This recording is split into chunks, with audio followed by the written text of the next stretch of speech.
Hello বন্ধুরা, welcome to my Saraswati kitchen. আশা করি তোমরা ভালো আছো। আমি অনেক অনেক ভালো আছি। আজকে রান্নায় চলে এসেছি। আজকে বানাবো আমি মোরলা মাছের পাতুরি। তো দেখো, আমি এখানে মাছ নিয়েছি। মাছটা আমি ভালো করে ধুয়ে পরিষ্কার করে নিয়েছি।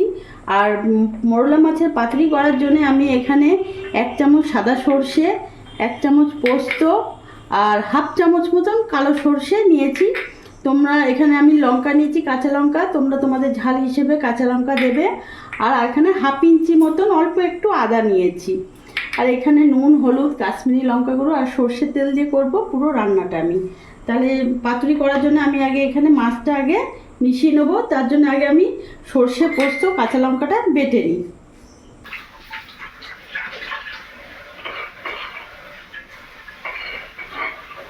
আমি এখানে শিলনোড়াটা ভালো করে ধুয়ে নিয়েছি। আজকে আমি পুরোটাই হাতে বেটে দেখাবো, হাতে বাটবো। সাদা সর্ষে, কালো সর্ষে, পোস্ত, কাঁচা লঙ্কা আমি এখন বেটে নেব।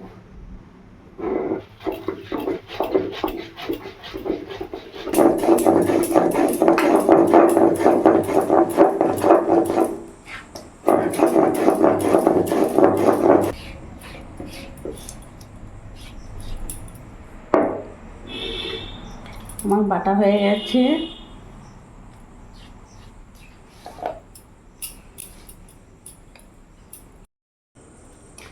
এবার মাছের মধ্যে আমি নুন দিয়ে দেবো, অল্প একটু হাফ চামচ মতো নুন দিয়ে দিলাম। হাফ চামচ মতো অল্প কাশ্মীরি লঙ্কা গুঁড়ো দিয়ে দিলাম।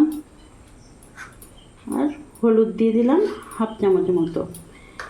এখানে সর্ষে, লঙ্কা, পোস্ত সব বাটা দিয়ে দিলাম।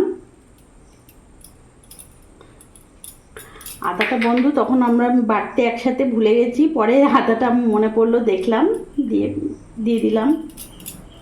এবার আমি ভালো করে মাখিয়ে নেবো মাছের সাথে।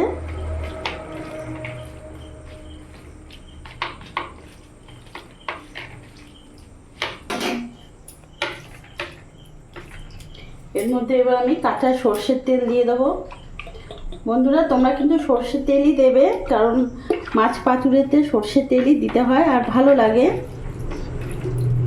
আর একটু দেবো তেল। ভালো করে আমি মাখিয়ে নেব।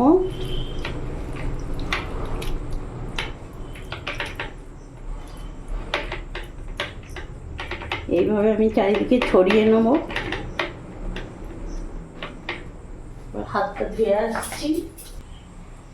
বন্ধুরা, আমি একটা তাওয়া প্যান বসিয়ে নিয়েছি, গ্যাসটা ধরিয়ে নিলাম। এরই মধ্যে একটু সাদা তেল ওপরে আমি দিয়ে দিলাম, বেশি না, অল্প একটু দিলাম। এটা আমি চারিদিকে আগে ছড়িয়ে নিলাম তেলটা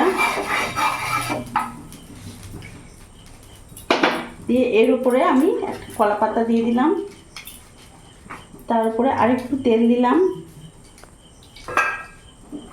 দিয়ে তেলটা আমি চারিদিকে করে নিলাম।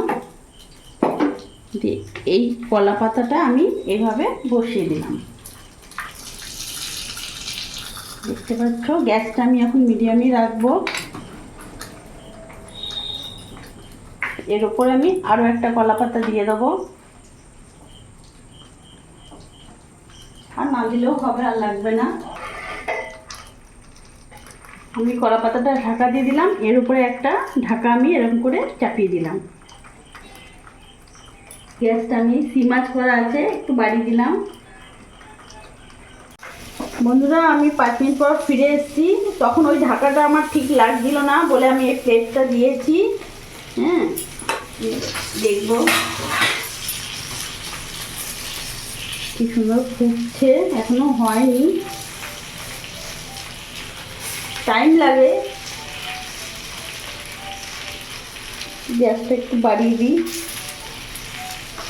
গ্যাসটা আমি একটু বাড়িয়ে দিলাম। আবার আমি এটা ঢাকা দিয়ে দেবো।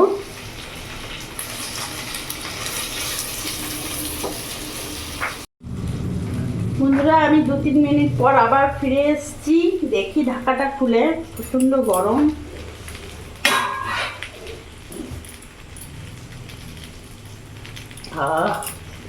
ভালো একটা সেন্ট বেরিয়ে গেছে। আর একটা পাতা নিলাম আমি, এটা কলা পাতাটাকে এইভাবে রাখলাম, রেখে আমি এটা উল্টাবো পুরো।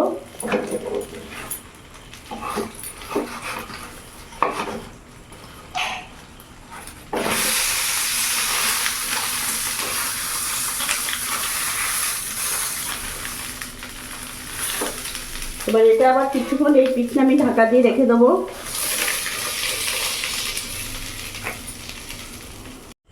আমি 5 মিনিট পর ফিরে এসেছি। এবার দেখবো ঢাকাটা খুলে।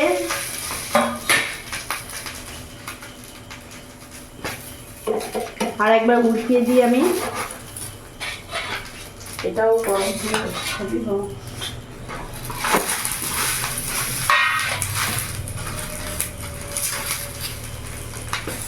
তোমাদের দেখাচ্ছি বন্ধুরা কিরকম হয়েছে। পাতাগুলো আমি এক একটা উঠিয়ে ফেলবো। দেখো মাছটার রং তোমরা দেখতে পাচ্ছ। আর আমি ঢাকা দেবো না, গ্যাসটা একটু বাড়িয়ে দেবো। আমার মিডিয়াম আছে, আমি ফ্লেমে রেখেছিলাম গ্যাসটা, যাতে মাছটা আমার ভালোভাবে হয়ে যায়। আর খুব সুন্দর হয়েছে, তোমরা দেখতে পাচ্ছ।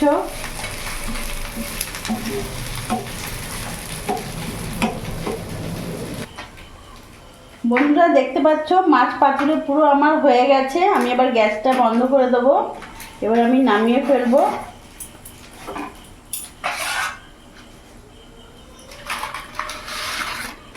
তোমরা দেখতে পাচ্ছ কত সুন্দর কালার হয়েছে, এসছে, আর খুব সুন্দর একটা গন্ধ ফ্লেভার বেরোচ্ছে, খুবই ভালো লাগছে। তো আমি তোমাদেরকে খেয়ে দেখাবো কেমন হয়েছে মাছ পাতুরিটা। এখান থেকে আমি একটু মাছ তুলে নেব, খুবই গরম। এই যে তুলে নিলাম।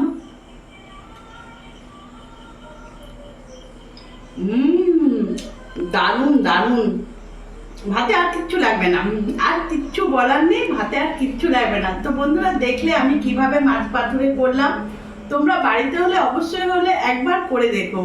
চুনো মাছ অনেক রকম করে খাওয়া যায়, ঝাল দেওয়া, সর্ষে বাটা, সব কিছু রকম। প্লিজ পাতুরিটা একবার করে দেখো, সত্যি অসাধারণ লাগে। আর আমার এই ভিডিওটা তোমাদের যদি ভালো লাগে প্লিজ লাইক করে পাশে থেকো, আর তোমরাও ভালো থেকো।